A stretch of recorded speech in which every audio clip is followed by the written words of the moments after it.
came here looking for a story. I just didn't know the story was looking for me, waiting by the cliffs where the sea and sky have been crying for a lifetime. The town's name is Port Blossom.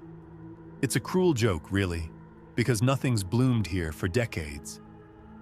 The streets have this permanent gray sheen. The houses were built to face the sea, with proud porches and hopeful widows' walks.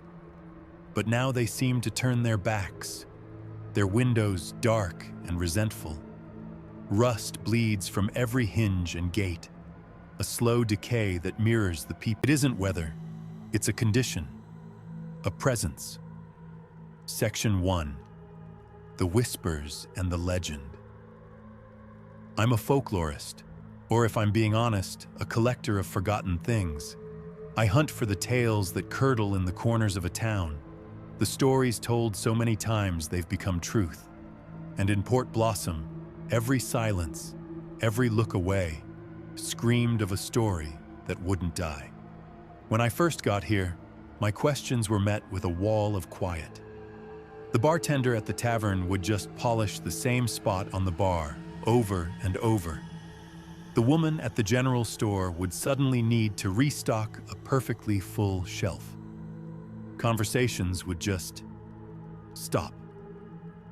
It was a shared secret, a burden the whole community carried. It was a young woman at the tiny post office, barely out of her teens, who finally gave me a name.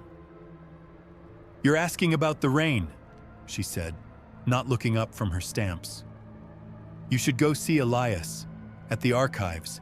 He holds on to the old words." The Port Blossom Municipal Archive wasn't so much a library as it was a tomb, tucked away in the stone basement of the old customs house. It smelled of mildew, salt, and old paper.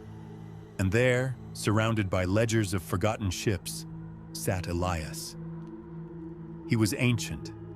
His skin was as thin and translucent as onion paper, and his eyes were the color of the sea just before a storm. He didn't look surprised to see me.